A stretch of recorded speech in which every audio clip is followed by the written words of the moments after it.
మన జీవితాల్లో దేవుని నమ్మిన తర్వాత మనకు వాగ్దానాలు చాలా ప్రాముఖ్యమైనవి. చాలా మందికి వాగ్దానాల గురించిన విషయాలు తెలియదు. ఏదో జనవరి 1 రోజు నాకే వాగ్దానం వచ్చిందని ఒక వాగ్దానాన్ని తీసి సంతోషపడేటువంటి వాళ్ళు చాలా మంది ఉన్నారు. మాకు ఈ వాగ్దానం వచ్చిందండి ఈ సంవత్సరం అని చెప్పి అలాగనే ఆ జీవితాన్ని అలాగే గడిపేసేటువంటి వాళ్ళు ఉన్నారు. కొందరు ప్రతిరోజు దేవుని యొక్క వాగ్దానాన్ని పొందుకుంటారు, కొందరు ప్రతి నెల దేవుని వాగ్దానాన్ని పొందుకుంటారు. అసలు ఈ వాగ్దానాలు అనేవి దేనికి దేవుడు ఏర్పాటు చేశాడు, ఈ వాగ్దానాల విషయంలో ఏమి ఆశీర్వాదాలు దాగి ఉన్నాయనే విషయాన్ని యొక్క ఉదయకాలాన మనం ధ్యానం చేయబోతా ఉన్నాం. దేవుడు దైవ గ్రంథాన్ని రచించడానికి పరిశుద్ధాత్మ సహాయాన్ని తన ప్రవక్తలకు అనుగ్రహించాడు. వారు పరిశుద్ధాత్మ సహాయం ద్వారా ఈ దైవ గ్రంథాన్ని రచించారు. దీనిలో రాయబడినటువంటి ప్రతి వాక్యము నమ్మదగినది, యథార్థమైనది, వాస్తవమైనటువంటిది, సత్యమైనటువంటిది, మనలను సర్వసత్యంలోనికి నడిపించేటువంటిది. కనుక దేవుని యొక్క వాక్యాన్ని మనం పరిశీలన చేసినప్పుడు వాక్యములు అన్నీ పరిశుద్ధాత్మ గురించిన సంగతులనే మనం కనుగొంటాం. పరిశుద్ధాత్మ గురించిన నడిపింపు మనకు కనబడుతుంది. ఆత్మ ద్వారా మాత్రమే ఇవి లిఖించబడ్డాయి. మనుషులే కానీ రచించింది వారు దైవాత్మ కలిగి రచించారు. దేవునికి స్తోత్రం చెప్తారు. వారు దేవుని ఆత్మ కలిగిన వాళ్ళే ఈ వాక్య భాగాలను రచించారు. అనగా దేవుడు తమతో చెప్పిన విషయాలను మాత్రమే వారు రాశారు. వారి సొంత ఊహలతో సొంత కల్పితాలతో ఏమీ రాయలేదు. అందుకే ఈ గ్రంథాలన్నీ పరిశుద్ధ గ్రంథంగా పిలువబడతా ఉన్నాయి. ఈ పుస్తకాలన్నీ ఒక గ్రంథంగా మారి పరిశుద్ధ గ్రంథంగా పిలువబడతా ఉంటాయి. కాబట్టి ఈ యొక్క వాక్యాన్ని చదివేటప్పుడు మనము చాలా శ్రద్ధాభక్తులు కలిగి చదివినప్పుడు దేవుని యొక్క ఆశీర్వాదాలు మనం పొందుకుంటాం. దేవుని యొక్క వాగ్దానములు అనేకములంట. మొదటిగా మన వాక్య భాగాన్ని ఒక వాక్యంతో ప్రారంభిద్దాం. కొరింథీయులకు రాసినటువంటి 2వ పత్రిక 1వ అధ్యాయం 20వ వచనాన్ని ఒకరు చదివి సహాయం చేయండి. దేవుని వాగ్దానములు ఎన్నైనను అన్నీ క్రీస్తునందు అవునన్నట్లుగానే ఉన్నవి కనుక మన ద్వారా దేవునికి మహిమ కలుగుటకై అవి ఆయన వలన నిత్యములై ఉన్నవి. ఈ వాక్య భాగములో అపోస్తలుడైనటువంటి పౌలు గారు చెప్తున్నాడు, దేవుని వాగ్దానములు ఎన్ని అయినను అన్నీ క్రీస్తునందు అవునన్నట్టుగానే ఉన్నవి. జాగ్రత్తగా వినాలి. కొంతమంది దైవభక్తులు బాగా చదివినటువంటి వాళ్ళు, వాగ్దానాలనే పటిష్టంగా పఠించేటువంటి వాళ్ళు, బైబిల్ గ్రంథమంతా 7,000 వాగ్దానాలు ఉన్నాయని, 8,000 వాగ్దానాలు ఉన్నాయని, 30,000 వాగ్దానాలు ఉన్నాయని ఇలాగ తమ వ్యాఖ్యానాలను వ్యాఖ్యానించారు. అయితే పౌలు గారు అంటాడు, దేవుని వాగ్దానములు ఎన్ని అయినను అన్నీ క్రీస్తునందు అవునన్నట్టుగానే ఉన్నవి. ఇది ఒక చాలా అద్భుతమైనటువంటి విషయం. దైవ గ్రంథంలో ఎన్నో వాగ్దానాలు రాయబడి ఉన్నాయి. భక్తులకు ప్రత్యేకంగా ఇవ్వబడిన వాగ్దానాలు, దేశము కొరకు దేవుడిచ్చిన వాగ్దానాలు, కుటుంబాల కొరకు దేవుడిచ్చిన వాగ్దానాలు, దైవజనులకు దేవుడిచ్చిన వాగ్దానాలు, ప్రవక్తలకు దేవుడిచ్చిన వాగ్దానాలు. మనం అనుకుంటాం, ఈ చిన్నపిల్లలు ఎందుకంటే దేవుని మందిరానికి, ఈ చిన్నపిల్లలకు కూడా ఆశీర్వాదం కలుగుతుందా అంటే, చిన్న బిడ్డలకు కూడా దేవుడు తన వాగ్దానాలు ఇచ్చాడు. స్తోత్రం చెప్తాం. మరి వృద్ధులు కదండి, మేము వృద్ధులము, మేము ముసలివాళ్ళము, మాకు కూడా వాగ్దానాలు అంటే, వృద్ధులకు కూడా దేవుడు ఏమిచ్చాడు? వాగ్దానాలు ఇచ్చాడు. మేము రోగంతో ఉన్నామంటే, మేము బలహీనము, మాకు కూడా దేవుడు వాగ్దానాలు ఇచ్చాడంటే, అవును, బలహీనలు బలపరచుటకు దేవుడు వాగ్దానాలు ఇచ్చాడు. అజ్ఞానం కలిగిన వారికి జ్ఞానం కలగడానికి దేవుడు వాగ్దానాలు ఇచ్చాడు. ప్రతి వ్యక్తిని సంపూర్ణ మనుషునిగా, సంపూర్ణ క్రీస్తు సారూప్యం కలిగిన వానిగా మార్చి ఆయన ఎదుట నిలబెట్టుకున్న వల్లని దేవుడు అనేకములైన వాగ్దానాలు ఇచ్చాడు. అయితే అవన్నీ క్రీస్తులో అవునన్నట్టుగానే ఉన్నవి. స్తోత్రం చెల్లిద్దాం. అంటే క్రీస్తులో అవునన్నట్టుగానే ఉన్నవి అంటే అవి క్రీస్తుకు ముందున్న వాగ్దానాలు, అవి భక్తుల కొరకు ఇవ్వబడిన వాగ్దానాలే. కానీ మన జీవితంలో అవి ఎలాగ నెరవేర్చబడతాయి? ఎన్నో వాగ్దానాలు ఉన్నాయి. పాత నిబంధన గ్రంథములో మనం చదివితే చాలా వాగ్దానాలు. అబ్రహాముతో చేసిన వాగ్దానం, ఇసాకుతో చేసిన వాగ్దానం, ఆదాముతో చేసిన వాగ్దానం, ఇంకా యాకోబుతో చేసిన వాగ్దానం, యేసేపుతో చేసిన వాగ్దానం, మూసేతో చేసిన వాగ్దానం, అహరోనుతో చేసిన వాగ్దానం, యెహోషువతో చేసిన వాగ్దానం, కాలేబుతో చేసిన వాగ్దానం, గిద్యోనుతో చేసిన వాగ్దానం, సమూయేలుతో చేసిన వాగ్దానం, సౌలుతో చేసిన వాగ్దానం, దావీదుతో చేసిన వాగ్దానం, ఇలా చెప్పుకుంటూ వెళ్తే భక్తులందరికీ దేవుడు ఎన్నో వాగ్దానాలను అనుగ్రహించాడు. ఆ వాగ్దానాలన్నీ మనము ఎలా అనుభవించగలం? క్రీస్తు ద్వారా అవన్నీ అవునన్నట్టుగానే ఉంటే క్రీస్తు ప్రభువారి ద్వారా మనకు అనుగ్రహించబడతవి కూడా. నమ్మితే గదిగా స్తోత్రం చెల్లిద్దాం. దేవుని పరిశుద్ధాత్మను గురించిన వాగ్దానాలు ఉన్నాయి. యేసు ప్రభువారి రక్తం ద్వారా కలిగే ఆశీర్వాదాల గురించిన వాగ్దానం ఉంది. యేసు ప్రభువారిని నమ్ముకోవడం మూలాన కలిగే ఆశీర్వాదాల గురించిన వాగ్దానాలు ఉన్నాయి. ఈ వాగ్దానాలన్నీ మనం ధ్యానించినప్పుడు మన ఆధ్యాత్మిక జీవితం మరింతగా అభివృద్ధి చెందుతుంది. క్రీస్తు నందు అన్ని అవునన్నట్టుగా ఎన్ని వాగ్దానాలు ఉన్నాయో ఒకవేళ లెక్కించినా లెక్కించకపోయినా అవి నువ్వు చదువుతున్నప్పుడు ఒక వాగ్దానం నేను తాకుతుంది అంటే అర్థం ఏంటంటే ఆ వాగ్దానము నీలో నెరవేర్చబడబోతుంది అని అర్థం. స్తోత్రం చెల్లిద్దాం. అయితే ఈ వాగ్దానాలు రెండు విధాలుగా దైవ గ్రంథంలో రాయబడి ఉన్నాయి. ఒకటి షరతులతో కూడిన వాగ్దానం, రెండవది షరతులు లేని వాగ్దానం. బాగా గుర్తుపెట్టుకోవాలి మీరు. మొదటిది షరతులతో కూడినది. అందరూ చెప్పండి, దేంతో కూడింది? షరతులతో కూడింది. రెండవది షరతులు లేని వాగ్దానం. ఏమి లేని వాగ్దానం? షరతులు లేని వాగ్దానం. ఈ రెండు వివరించిన తర్వాత వాగ్దానాలు మన జీవితంలో నెరవేర్చబడడానికి మనం ఎలా నడుచుకోవాలో తెలుసుకుందాం. ఈ షరతులతో కూడిన వాగ్దానానికి, షరతులు లేని వాగ్దానాలకి వ్యత్యాసం ఉంది. ఒకటి షరతులతో కూడిన వాగ్దానం ఎలా ఉంటుందంటే ఒక వాక్య భాగాన్ని మీకు అర్థం అవడానికి చూపిస్తాను. చదువుదాం. మత్తయి సువార్త 6వ అధ్యాయం 31వ వచనం నుండి 32, 33 వచనాలు చదువుతాం. కాబట్టి ఏమి తిందుమో, ఏమి త్రాగుదుమో, ఏమి ధరించుకుందుమో అని చింతింపకుడి. అన్యజనులు వీటన్నిటి విషయమై విచారింతురు. ఇవన్నీ మీకు కావాలనని మీ పరలోక తండ్రికి తెలియను. కాబట్టి మీరు ఆయన రాజ్యమును నీతిని మొదట వెదుకుడి, అప్పుడు అవన్నీ మీకు అనుగ్రహింపబడును. ఈ వాక్య భాగంలో మనం చదివితే ఒక షరతు ఉంది. ఏంటి ఆ షరతు చెప్పండి? ఒక షరతు కనబడుతుంది. ఏంటి ఆ షరతు? చదివారు కదా. ఒక షరతు ఉంది. ఏంటంట? జనులంట, బాగా వినండి, మీకు అర్థమవడానికి చెప్తాను. జనులంట ఏమి తిందాము, ఏమి తాగుదాము, ఏమి ధరించుకుందాము అని విచారిస్తున్నారంట. ప్రజలు ఎలాగా ఉన్నారు చెప్పండి? ఏమి తిందాము, ఏం తాగుదాము, ఏమి ధరించుకుందామని విచారిస్తున్నారంట. ఈరోజు ఏం తినాలి, ఏం తాగాలి, ఏం ధరించుకోవాలని విచారిస్తున్నారంట. అయితే యేసయ్య ఏం చెప్తున్నాడంటే అన్యజనులు కూడా వీటి విషయమై విచారిస్తున్నారు. మీరు విచారిస్తున్నారు, వాళ్ళు విచారిస్తున్నారు. అయితే వాళ్ళకు దొరికేటువంటిది వేరంట, మనకు దొరికేది వేరంట. స్తోత్రం చెల్లిద్దాం. వారు ఎంత తినను తృప్తి కలగదంట, వారు ఎంత తాగినను వారికి తృప్తి కలగదంట, వారికి కలిగిన వస్త్రాలను బట్టి వాళ్ళు తృప్తి పడలేరంట. అయితే ప్రభువారు అంటున్నాడు, వీటన్నిటిని నేను మీకు ఇస్తాను. మీరు ఏం తినాలో, ఏం త్రాగాలో, ఏం ధరించుకోవాలో అవన్నీ మీకు ఇస్తాను అని చెప్పి అప్పుడు ఒక మాట అంటాడు. కాబట్టి మీరు ఆయన రాజ్యమును నీతిని మొదట వెదకుడి అని అప్పుడు ఏంటి? అప్పుడు ఎప్పుడంట? ఎప్పుడు ఇస్తాడు ఆయన? ఏ వెతకాలి? ఆయన రాజ్యమును నీతిని వెతికితే ఆశీర్వాదం, వెతికితే ఆ వాగ్దానం మీలో నెరవేర్చబడుతుంది. వెతకాలి. ఈ వెతకడం అనేది షరతు అనమాట. వెతకడం అనేది ఏంటిది? షరతు. అబ్రహాము గారిని పిలిచినప్పుడు ఒక మాట చెప్పాడు దేవుడు. ఏం చెప్పాడు? ఒకసారి చదువుదాం ఆ మాటని. ఆదికాండము 12వ అధ్యాయం 1వ వచనం. యెహోవా, నీవు లేచి నీ దేశము నుండి, నీ బంధువుల యొద్ద నుండి, నీ తండ్రి ఇంట నుండి బయలుదేరి నేను నీకు చూపించిన దేశమునకు వెళ్ళుము. నిన్ను గొప్ప జనముగా చేసి నిన్ను ఆశీర్వదించి నీ నామమును గొప్ప చేయుదును. నీవు ఆశీర్వాదముగా నుండువు. నిన్ను ఆశీర్వదించు వారిని ఆశీర్వదించదను. చాలు.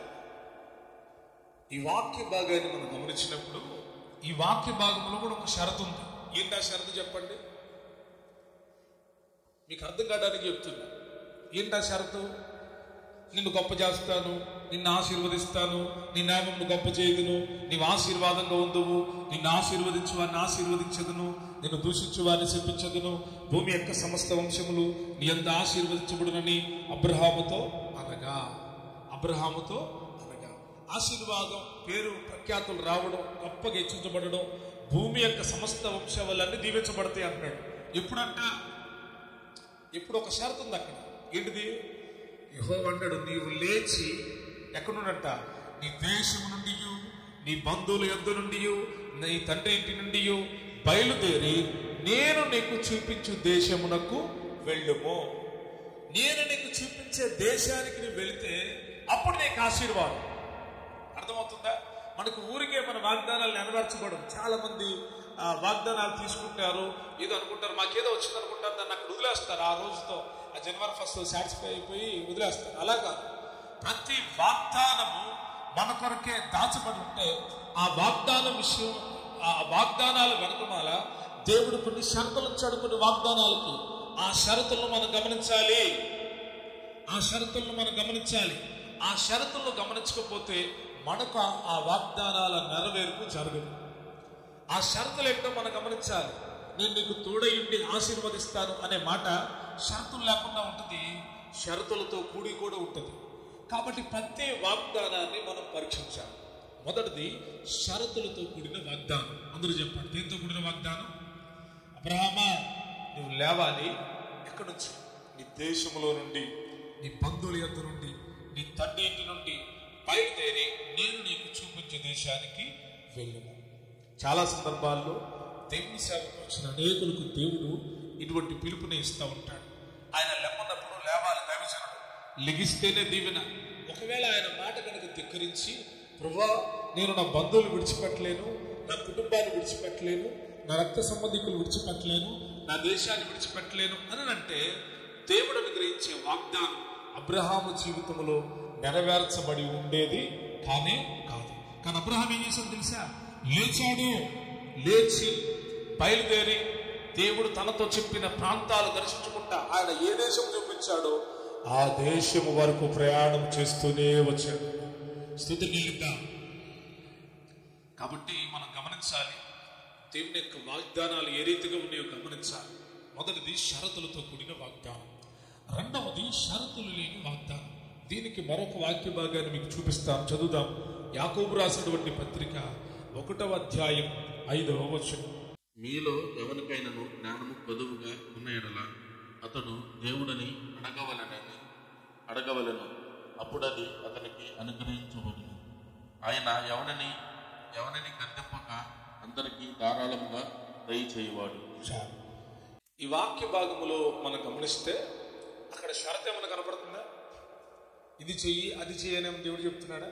ఊటి అన్నాడు, మీలో ఎవరికి జ్ఞానం లేదో, జ్ఞానం ఎవరికి పొదువుగా ఉందో వారిని అడగండి, అప్పుడు అది అనుగ్రహించబడును. ఆయన ఎవరిని గద్దింపక ఆయన జ్ఞానమును ధారాళముగా దయచేవాడు. స్తోత్రం చెల్లిద్దామా? ఇది షరతులు లేని వాగ్దానం. ఏం లేని వాగ్దానం? నో కండిషన్ అన్నమాట. నీ జ్ఞానం తక్కువైంది అన్నట్టుగా నీకు అనిపించిందా?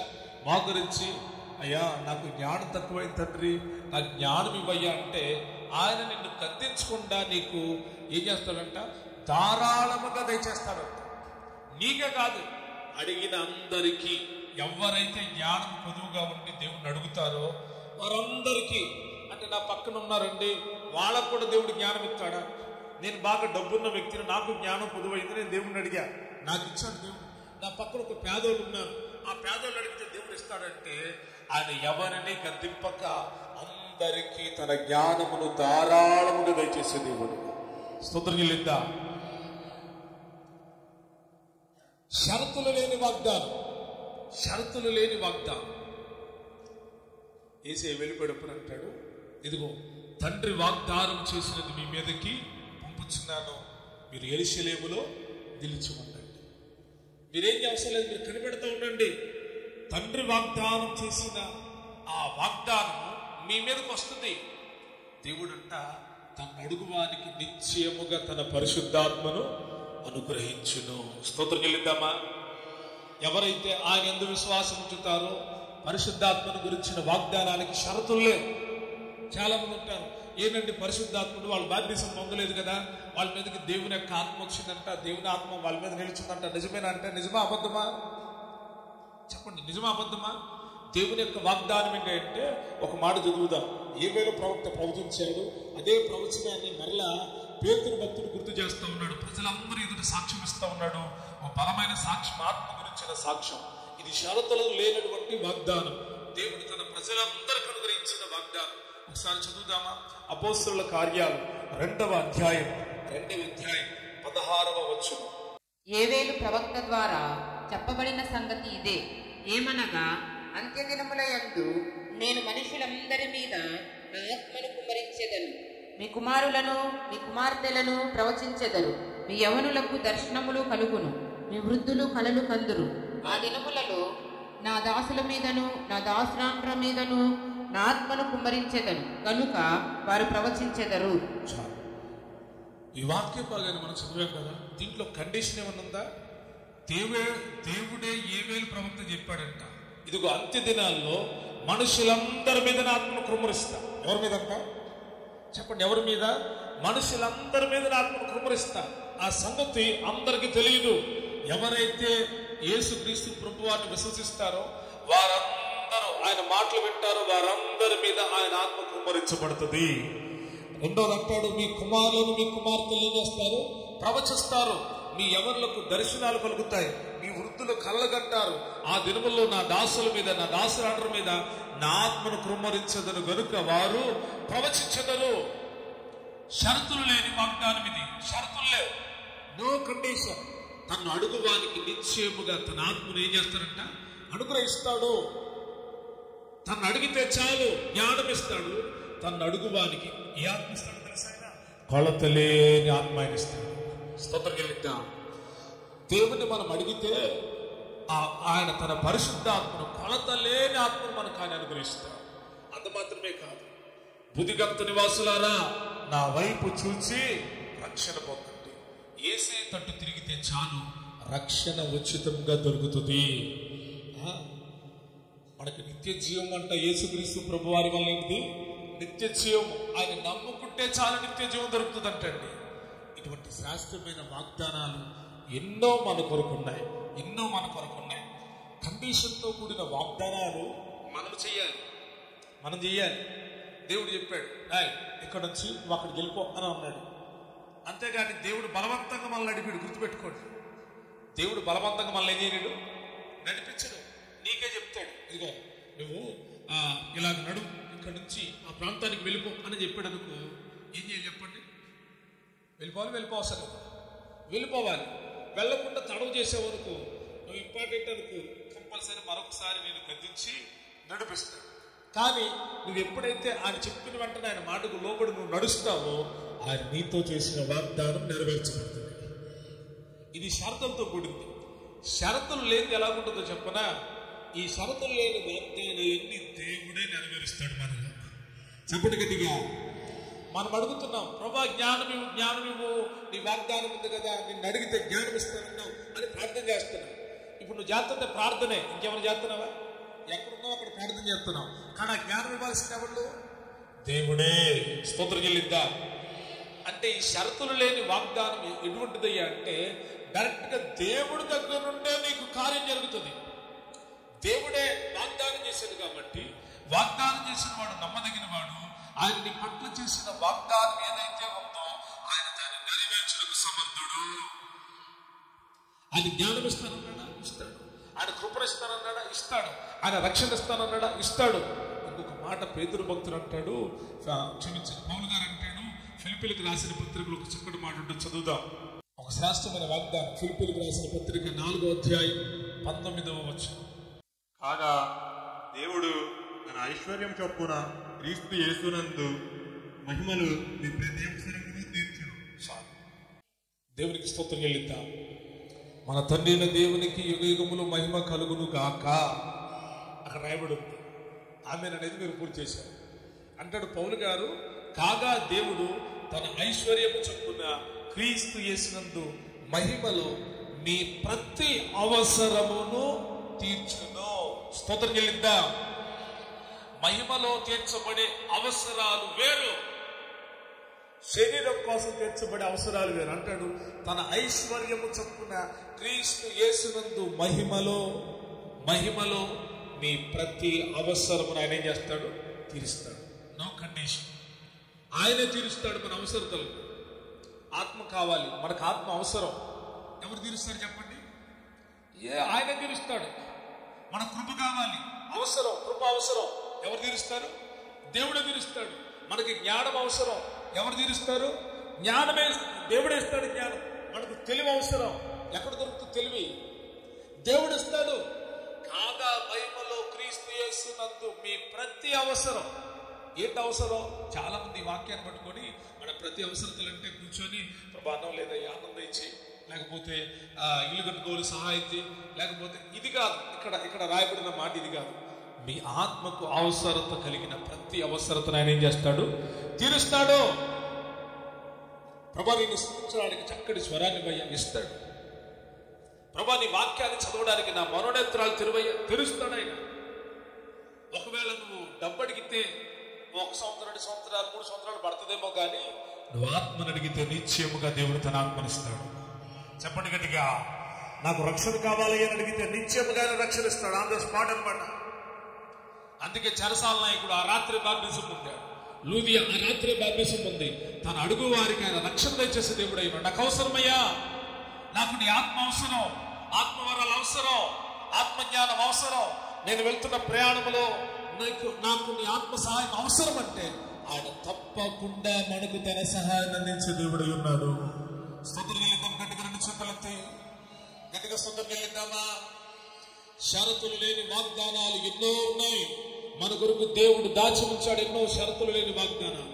మొదట నువ్వు వాటిని స్వతంత్రించుకోగలిగితే నువ్వు షరతులతో కూడిన వాగ్దానాలు నెరవేర్చుకోవడానికి ముందుకు కొనసాగగలుగుతావు. స్తోత్రం చెల్లిద్దాం. పాత నిబంధన భక్తులకు ఇచ్చిన వాగ్దానాలు ఎన్నైనా అవి క్రీస్తులో మన కొరకు దాచబడి ఉన్నాయి. అవి క్రీస్తు ప్రభువారి ద్వారా మనలో నెరవేర్చబడి ఉన్నాయి. ప్రతి వాగ్దానం వెనకాల షరతులు ఉన్నాయి, షరతులు లేకుండా ఉన్నాయి. అయితే మనం ప్రతి దాన్ని పరీక్షించి ఏ వాగ్దానాన్ని ప్రభు మనకిచ్చాడో ఆ వాగ్దానమును బట్టి మనము నడుచుకుందుము గాక, ఆ వాగ్దానాన్ని బట్టి మనము జీవించుదుము గాక, ఆ వాగ్దానం కొరకే మనం కనిపెట్టుకుందుము గాక. దేవుడు ఆ రీతిగా నడిపించుడు గాక. ఇప్పుడు ఈ వాగ్దానాలు మనలో నెరవేర్చబడాలి అంటే మనం ఎలా నడుచుకోవాలి, మనం ఎలాగ ఉండాలి? వాగ్దానాలు ఊరికి నెరవేర్చబడవు. అబ్రహాముతో దేవుడు మాట్లాడిన తరువాత అబ్రహాము వాక్యంలో రాయబడి ఉంటుంది. ఆ మాటను మరొకసారి చదువుదాం, మీకు అర్థం కావడానికి చెప్తాను.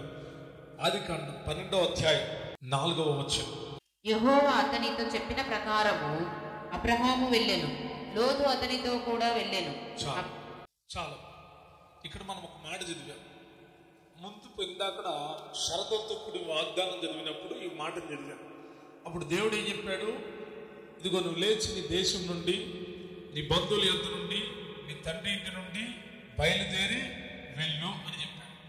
ఆ మాటలు విన్న తర్వాత అబ్రహాము చేసిన పని ఏంటంటే యెహోవా అతనితో చెప్పిన ప్రకారము అబ్రహాము వెళ్ళెను, బయలుదేరిపోయాడు.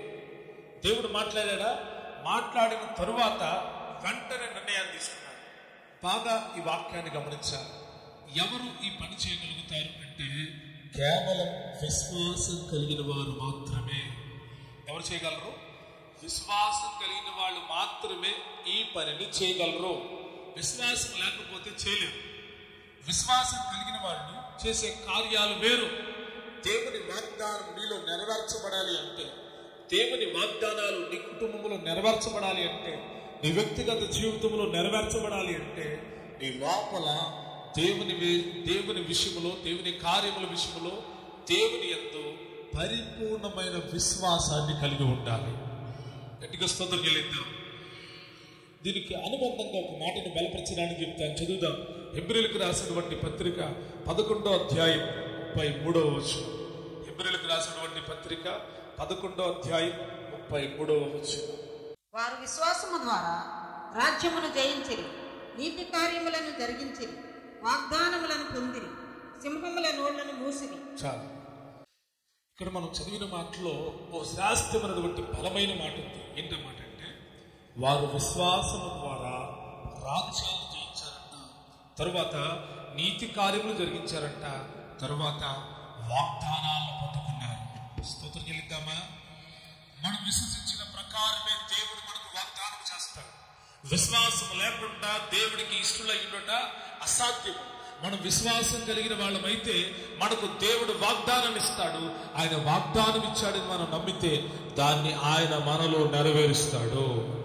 విశ్వసించిన వారందరికీ నిత్య జీవం అనుగ్రహించబడుననే వాక్యం ఉంది. నువ్వు నమ్మితే ఆ వాగ్దానము నీలో నెరవేర్చబడుతుంది. పూర్వకాలపు భక్తులు విశ్వాసం ద్వారా ఏం చేశారంట? రాజ్యాలు జయించారు, నీతి కార్యాలు జరిగించారు, అలాగే వాగ్దానాలను పొంది వాటిని అనుభవించారు. అయితే కొందరు తప్పిపోయి వాగ్దాన విషయంలో విశ్వాసాన్ని కోల్పోయి అవిశ్వాసులయ్యి దేవుని వాక్యానికి లేక దేవుని వాగ్దానాన్ని పొందుకోలేక ఆయన వాగ్దానం వాళ్ళు నెరవేర్చబడక ముందే వారు చనిపోయారు. ప్రియదేవుని బిడ్డలారా, మనం గమనించాలి. ఇశ్రాయేలు ప్రజలు తమ ప్రయాణాన్ని ప్రారంభించినప్పుడు దేవుడు తమతో చేసిన వాగ్దానం, ఇదిగో మిమ్మల్ని పాలతేళ్లు ప్రవహించే దేశం వరకు నేను మిమ్మల్ని ఏం చేస్తా? నడిపిస్తాను అని చెప్పాడు ఆయన. అలాగే వారిని నడిపిస్తా వచ్చాడు. వారు ఏ కష్టము అనుభవించకుండా, ఏ హాని, ఏ కీడు వారికి తగలకుండా వారు అరణ్య మార్గంలో వెళుతున్నా రాజమార్గంలో వెళ్ళినట్లుగా వాళ్ళని నడిపిస్తూ ఉంటే మధ్యలో వారి అవిశ్వాసము వారిని చెరిపివేసింది. వారి అవిశ్వాసం వల్ల వారు శాపాన్ని తెచ్చుకున్నారు. వారి అవిశ్వాసం వల్ల వాళ్ళు అద్భుతాలు చూడలేకపోయారు. వారి అవిశ్వాసం వల్ల దేవుని మనసును నొప్పించారు. వారి ప్రయాణంలో మొట్టమొదటి కలిగిన అనుభవాన్ని మనం గమనిస్తే, వారు వెళతా ఉండగా, ఐగుప్తును విడిచి వెళతా ఉండగా వారు వెళుతున్న త్రోవలో మొదటిగా వాళ్ళకి ఎదురైన సమస్య ఎర్ర సముద్రము. ఏ సముద్రము? ఎర్ర సముద్రం అడ్డుగా వచ్చింది. ఎర్ర సముద్రం అడ్డుగా వస్తే మోషేకి తెలుసా అంటే తెలియదు. దేవుడు తనతో చెప్పిన ప్రకారం వెళ్ళడానికి మోషే నియమించబడ్డాడు. ఆ మార్గంలో ఎర్ర సముద్రం వస్తుంది మోషే, లేకపోతే ఎరుక గోడ వస్తే మోషే, మారా కనపడుతుంది మోషే, అరణ్యం ఉంటుంది మోషే అని దేవుడు మోషేకి చెప్పలేదు. నేను నా ప్రజలు నడిపిస్తాను, నువ్వు ఒక నాయకుడిగా ఉండి వారిని నడిపించు. ఇది దేవుడు మోషేతో చెప్పింది. ఇప్పుడు నడిపించేవాడు దేవుడు. ఆ నడిపించడానికి ముందుగా ఉండడానికి, అంటే ముందుకు నడవాలి కదా, ఆ నడిచే ఆ వ్యక్తి నాయకుడే మోషే. ఇప్పుడు మోసే వెళ్తున్న త్రోవలన్నీ ఇశ్రాయేలు ప్రజలందరూ ఏం చేయాలి? వెళ్ళాలి. వీళ్ళు ఇశ్రాయేలు ప్రజలందరూ మోషే నడిచే త్రోవలో వెళ్తున్నారంటే ఎవరి త్రోవలో వెళ్ళినట్టు? దేవుడు తమతో చెప్పిన త్రోవలో వెళుతున్నట్టే. కాబట్టి ఇప్పుడు దేవునికి ప్రజలకి మధ్య ఎవరున్నారు? మోషే ఉన్నాడు. మోషే అన్నాడు వెళ్దాం పదండి అన్నాడు. బయలుదేరారు. వారు ఎర్ర సముద్రం దగ్గరికి వెళ్ళిన తర్వాత మోషే మీద సడగడం మొదలు పెట్టారు. మోషే మీద కోపం వచ్చింది. ఎందుకు మమ్మల్ని ఇక్కడికి తీసుకుని వచ్చావు? ఇప్పుడు మనం వచ్చిన త్రావులో ఐగుప్తులు వస్తారు, కంపల్సరీ వస్తారు. మరలా తీసుకొని వెళ్ళి మమ్మల్ని వెట్టి చాకరీ చేస్తారు, మమ్మల్ని చావు కొడతారు అని ప్రజల్లో కొంతమంది తమ అవిశ్వాసాన్ని వ్యక్తం చేసి వారు బాధపడుతూ ఉంటే ఆ సమయంలో మోషే వారితో మాట్లాడటం మొదలు పెట్టాడు. ఉండండి, దేవుడు ఒక అద్భుతం చేయబోతున్నాడు. స్తోత్రం చెల్లిద్దా. దేవుడు అంట వారి కొరకు ఎర్ర సముద్రము 2 పాయలు చేశాడు. ఏం చేశాడు? ఎర్ర సముద్రమును, ఎందుకంటే వాగ్దానం చేశాడు ఆయన. ఎక్కడికి నడిపిస్తారన్నాడు? చెప్పండి, ఎక్కడికి నడిపిస్తారన్నాడు? పాలు తేళ్లు ప్రవహించే దేశానికి నేను మిమ్మల్ని ఏం చేస్తా? నడిపిస్తా అంటాడు. మంచిలో ఒక చాట అంటాడు కదా, ఇదిగో కర్త తన పిల్లలు రెక్కల మీద మోసినట్లుగా నేను మిమ్మల్ని మూసాను అంటాడు. ఏసే అంటాడు, కోడి తన పిల్లను రెక్కల కింద చేర్చుకుని ఎలా కాపాడుతుందో నా దేవుడు మిమ్మల్ని ఏం చేస్తా ఉన్నాడు? కాపాడుతూ ఉన్నాడు అంటాడు. దేవుడు మనతో చెప్పిన మాట మనం మర్చిపోతామేమో, కానీ దేవుడు మర్చిపోడు. స్తోత్రం చెల్లిద్దాం. మనం మర్చిపోతాం. దేవుడు మనతో చెప్పింది మనం మర్చిపోతాం. ఈ వాగ్దానం వచ్చింది, ఈరోజు ఒక వాగ్దానం చెప్పారు, మర్చిపోతావు నువ్వు. కానీ దేవుడు నీతో చెప్పిన వాగ్దానం ఏం చేయడు? మర్చిపోడు. నేను నడిపిస్తాను అంటే నడిపిస్తాడు, నేను పోషిస్తానంటే పోషిస్తాడు, నేను బ్రతికిస్తానంటే బ్రతికిస్తాడు, నేను బాగు చేస్తానంటే బాగు చేస్తాడు, నేను లేవనెత్తుతానంటే లేవనెత్తుతాడు. డాక్టర్ చెప్పొచ్చు నువ్వు చచ్చిపోతావు, డాక్టర్ చెప్పొచ్చు ఇక నీ బ్రతుకు నార్మల్ కాదని, డాక్టర్ చెప్పొచ్చు నువ్వు ఇక పనికిరావని, కానీ నా దేవుడు వాగ్దానం చేశాడా? అద్భుతమే జరుగుతుంది. స్తోత్రం చెల్లిద్దా. నీ బంధువుల నుంచి మీరు పనికిరారు, దేనికి పనికిరారని దేవుడు అంటాడు, నువ్వు నాకు పనికొస్తావు, నువ్వు నాకు కావాలని చెప్పాడా. ఆయన నిన్ను విడువడు, ఎడబాయడు. మాట ఇచ్చి మనుషులు తప్పుతారేమో కానీ దేవుడు ఎన్నటికీ తప్పడు. ఆయన మాట ఇస్తే నెరవేర్చే దేవుడు. ఆయన మాట చెప్పాడు, నెరవేరుస్తాడు. మాట మార్చడు. ఆయన నీ కోసం ఏమి అడ్డొచ్చిన వాటిని తొలగిస్తాడు. అది ఎర్ర సముద్రమైనా, అది ఎరుకో గోడలైనా, అది ఫిలిస్తీ సమూహమైనా ఆయన నీ పక్షాన నిలబడి యుద్ధము చేస్తాడు, విడుదలనిస్తాడు, విడిపిస్తాడు. నీ త్రావులో ఒక బలమైన దూతగా నిలిచి సనాళం చేసి నేను నడిపిస్తాడు. నమ్మిన వాళ్ళు గట్టిగా దేవునికి స్తుతులు చెల్లించండి. గట్టిగా దేవునికి స్తుతులు చెల్లించండి. దేవుని వాగ్దానాలు నమ్మదగినవి. నీవు విశ్వసిస్తే, నువ్వేం చేస్తే విశ్వసిస్తే ఆ యొక్క వాగ్దానాలు నీలో మనలో నెరవేర్చబడతాయి. నమ్మాలి. దేవుడు నడిపిస్తానన్నాడు కదా, అధైర్యపడద్దు.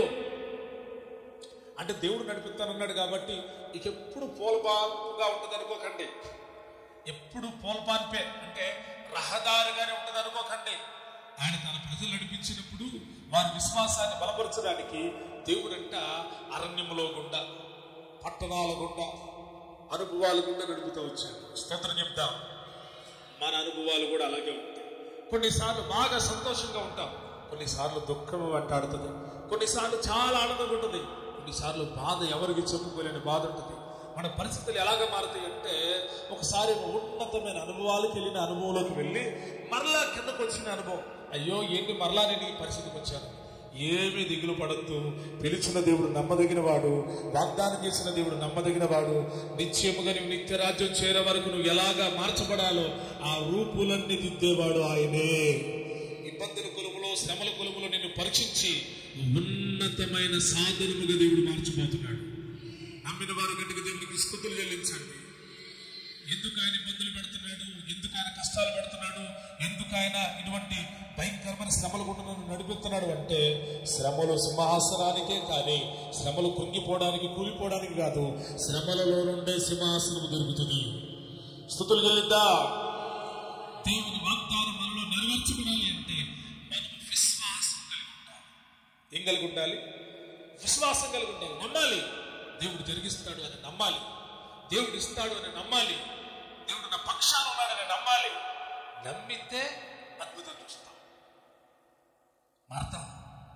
మార్తా ఏం మాట్లాడుతున్నావు తెలుసు? నువ్వు ఏం మాట్లాడుతున్నావు?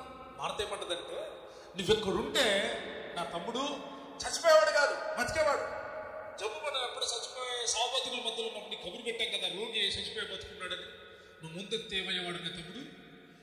బతికేవాడయ్యా, ఇప్పుడు చచ్చిపోయాడు అంటే ఆయన అంటాడు, నీవు నమ్మిన ఎడల దేవుని మహిమను చూద్దాము. రెండు చేతులెత్తి దేవునికి స్తుతులు చెల్లిద్దాం. రెండు చేతులెత్తి దేవునికి స్తుతులు చెల్లిద్దాం. నీవు నమ్మిన ఎడల దేవుని మహిమను చూద్దాము అని అనగా మౌనం అయిపోయింది. దేవుడు చూపించాడు, చూపించలేదా? నమ్మింది. అయ్యా అంటది, నువ్వు ఉంటే నా తమ్ముడు బ్రతికేవాడు. నమ్మకం ఎవరుంటే, యేసయ్య ఉంటే నా తమ్ముడు బ్రతికేవాడు. ఎంత జబ్బైనా బ్రతికేవాడు. ఎంత గొప్ప విశ్వాసము, ఎంత గొప్ప విశ్వాసము.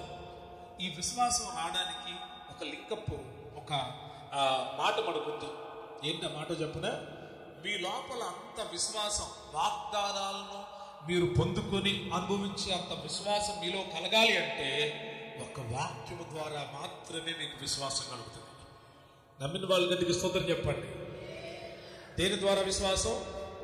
ఇంకా దేని ద్వారా విశ్వాసం మీకు కలిగిన అది స్థిరముగా ఉండదు. చాలా మంది అద్భుతాలు చూసి నమ్ముతారు. వాళ్ళు ఎప్పుడు దాకంటే అద్భుతాలు చూడడం వరకే నమ్ముతారు. ఇంకా వాళ్ళ విశ్వాసం స్థిరంగా ఉండదు. మళ్ళీ వాళ్ళు వెళ్ళిపోతారు. కొంతమంది దేవుడి దగ్గరికి వస్తారు, బాగుపడతారు, మళ్ళీ వెళ్ళిపోతారు లోకంలోకి, వాళ్ళ కార్యక్రమాలలోకి, వాళ్ళ సిద్ధాంతాలకు వాళ్ళు వెళ్ళిపోతారు. కొందరు పరిస్థితి అది. దేవుడు అలా ఉండాలని కోరుకుంటలేదు. మీ విశ్వాసం అభివృద్ధి చెందితే పరలోకపు దీవెనలు మీకు కలుగుతాయి. మీ విశ్వాసం అభివృద్ధి చెందాలి. ఎలా విశ్వాసం అభివృద్ధి చెందుతుందంటే వాక్యము ద్వారానే. అందరూ చెప్పండి, దేని ద్వారా విశ్వాసం అభివృద్ధి చెందుతుంది? వాక్యము ద్వారానే. వాక్యం లేకపోతే నీకు అభివృద్ధి కాదు. వాక్యం నీలో ఉంటే నీవు 3 రకాలుగా ఫలిస్తావు. ఒకసారి చదువుతామా? లూకా సువార్త 8వ అధ్యాయం 15వ వచనం. లూకాసు వార్త 8వ అధ్యాయం 15వ వచనం. మంచి నేల నుండి విత్తనములు పోలిన వారెవరనగా యోగ్యమైన మంచి మనసుతో వాక్యమును విని దానిని అవలంబించి ఓపికతో ఫలించువారు. చెప్పాను కదా, విశ్వాసము వాక్యము ద్వారా అభివృద్ధి చెందుతుంది. ఏసీ అన్నాడు, మంచి మనసుతో వాక్యాన్ని విని దాన్ని వెంబడించేవాళ్ళు బహుగా ఫలించేవాళ్ళు. స్తోత్రం చెల్లిద్దాం. వాక్యం వినేటప్పుడు ఎలాగేనాలి చెప్పండి, ఎలాగేనాలి? మంచి మనసుతో. అందరూ చెప్పండి, ఏ మనసుతో చెప్పాలి? ఏ మనసుతో? మంచి మనసుతో వినాలి వాక్యం. విన్న తర్వాత ఏం చేయాలి?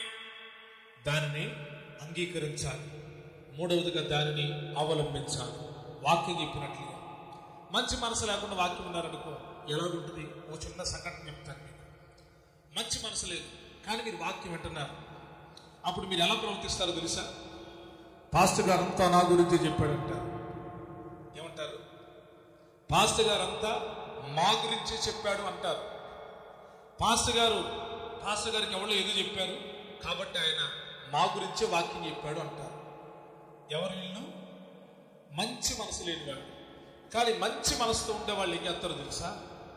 నా జీవితం నా దేవుడి దాకా తెలిసిపోయింది, నేను అన్న మాట నా ప్రభుకి తెలిసిపోయింది, నేను ప్రవర్తించిన ప్రవర్తన నా దేవుని దాకా చేరిపోయింది, నేను నడిచిన విధానం దేవుడికి ఇష్టంగా లేదు, అది నా దేవుడి దగ్గరికి చేరింది, నా దేవుడు నన్ను హెచ్చరిస్తున్నాడు, నేను సరి చేసుకుంటాను. స్తోత్రం చెల్లిద్దామా? నేను సరిదిద్దుకుంటాను. నా ప్రవర్తన విషయంలో సరిదిద్దుకుంటాను, నా నోటి మాట విషయంలో సరిదిద్దుకుంటాను. దేవుడే నాతో మాట్లాడాడు.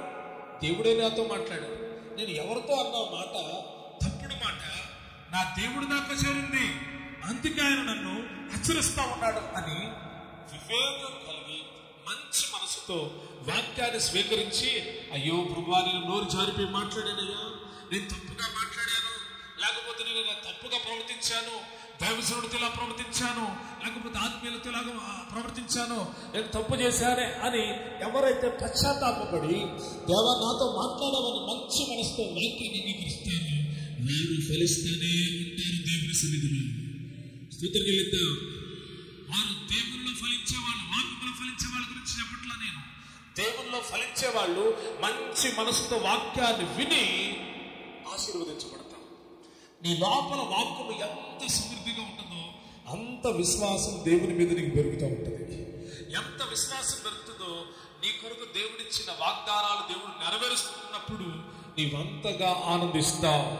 అంతవరకు ఏం చేస్తావు అంటే వేచి ఉంటాం. ఏం చేస్తావు? వేచి ఉంటాం. కనుక మొట్టమొదటిది వాగ్దానాలు మీలో నెరవేర్చబడాలి అంటే ఏముండాలి చెప్పండి? ఏముండాలి? విశ్వాసం ఉండాలి. ఏముండాలి? విశ్వాసం ఉండాలంటే ఏముండాలి?